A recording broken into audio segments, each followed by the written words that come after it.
El exasesor del jefe de la oficina de Zelensky, Arestovich, se ofreció a unirse a la OTAN como parte de Ucrania.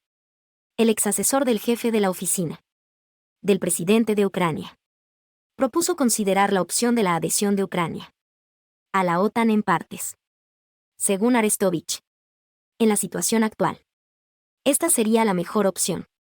Si Kiev todavía quiere ser miembro de la alianza. Hoy Rusia controla 20% del territorio de Ucrania. El resto todavía está controlado por Kiev.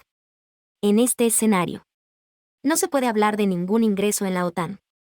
El camino a la alianza está cerrado para los países que tienen problemas territoriales.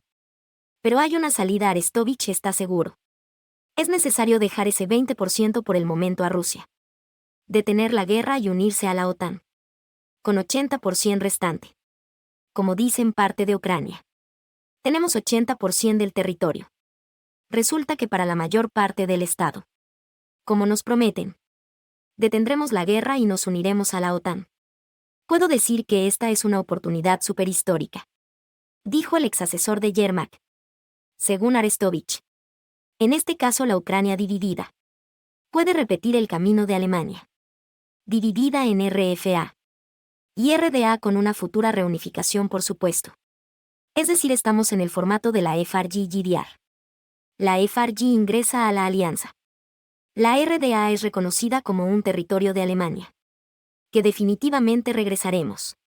Pero las garantías de la OTAN no se aplican a ella, agregó, llamando a la oferta un buen trato. Arestovich también cree que es mejor liberar el territorio de Ucrania de forma no militar, desde la contraofensiva lanzada por Zelensky, si se liberan las regiones controladas por Rusia.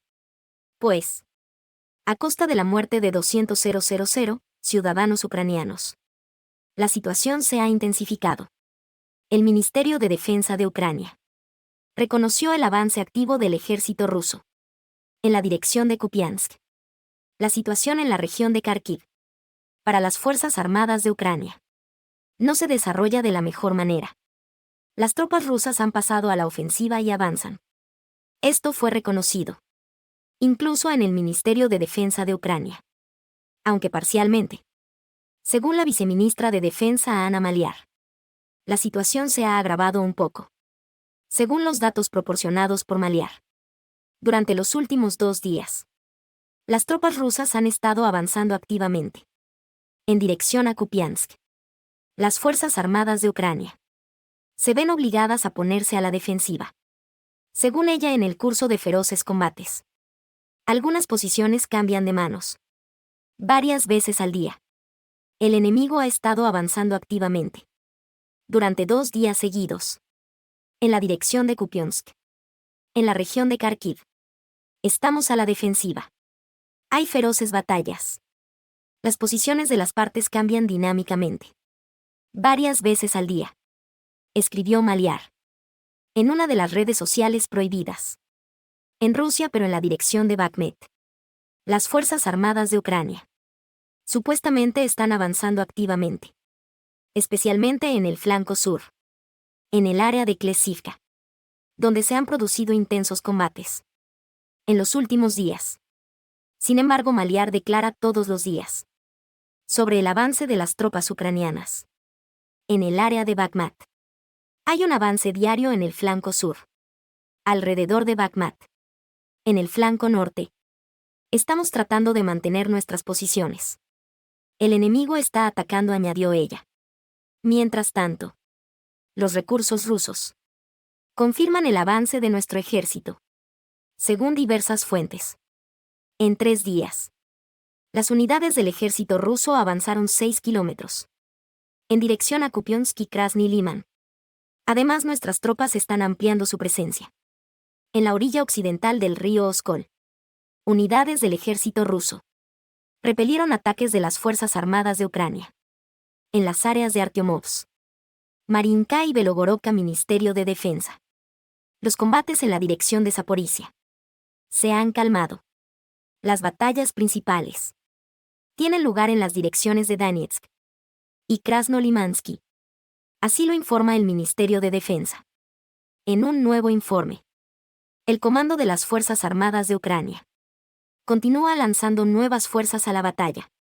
En la dirección de Donetsk. Durante el último día, las unidades de la Agrupación Sur de las Fuerzas Armadas rusas repelieron 15 ataques de las Fuerzas Armadas de Ucrania. El enemigo intentó romper nuestras defensas en los flancos de Artemovsk, especialmente desde el lado norte, en las áreas de Marinka y Belogorodka. Pero fue en vano, perdiendo hasta 270 efectivos y 5 vehículos blindados de combate. En la batalla, nuestras tropas también destruyeron 2 depósitos de municiones de la 4ª Brigada Mecanizada de las Fuerzas Armadas de Ucrania y la 4ª Brigada Operativa de la Guardia Nacional de Ucrania. Las Fuerzas Armadas de Ucrania realizaron 3 ataques a las posiciones de las tropas rusas. En la dirección Krasnolimansky, el enemigo trató de romper las defensas en las áreas forestales de Novobodianoye, Meikivka y Sherbryansk. No se permitieron avances. Las Fuerzas Armadas de Ucrania perdieron alrededor de 100 vehículos de defensa aérea, 2 vehículos blindados de combate y un par de obuses. En el área de Novolyubovka se destruyó el almacén de la Brigada Mecanizada 66 de las Fuerzas Armadas de Ucrania. En Yuzhno-Donetsk, los nuestros atacaron con artillería y aviación sobre la concentración del enemigo en las áreas de Priyutnoye y Rovnopol. No hay información sobre ataques rechazados. El DRG fue neutralizado en el área de Novomikhailovka. En Zaporozhye la situación es la misma.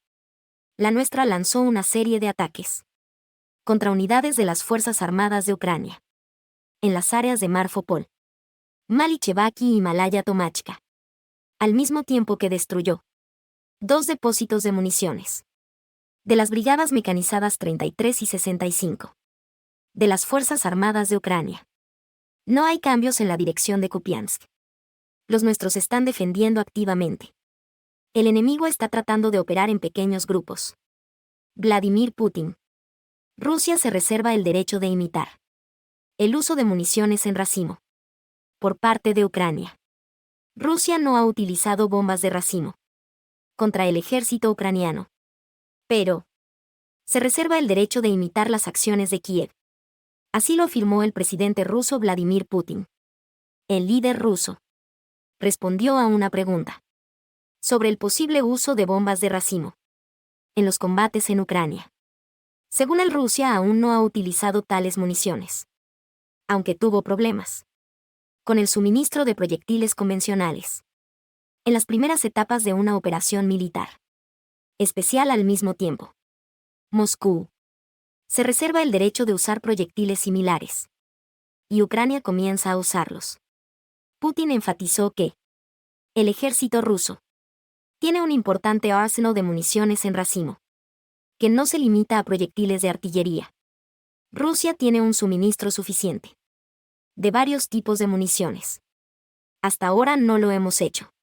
No lo hemos usado y no hemos tenido tal necesidad, a pesar de la conocida escasez de municiones en un cierto periodo de tiempo, dijo el presidente. Y agregó que el suministro de municiones especiales por parte de Estados Unidos a Ucrania debe considerarse un delito. Según el Washington, está tratando de apoyar a Ucrania en el contexto de una grave escasez de municiones convencionales, por lo que envía municiones en racimo. Anteriormente, el ministro de Defensa Sergei Shoigu anunció el posible uso de municiones en racimo. Señaló que Rusia tiene grandes reservas de municiones especiales, pero su uso depende de las acciones de Ucrania. Según algunos expertos militares, Kiev se alegró desde el principio con el suministro de municiones en racimo, ya que Rusia tiene muchas más. Y el ejército ruso no depende del suministro de proyectiles por parte de patrocinadores extranjeros.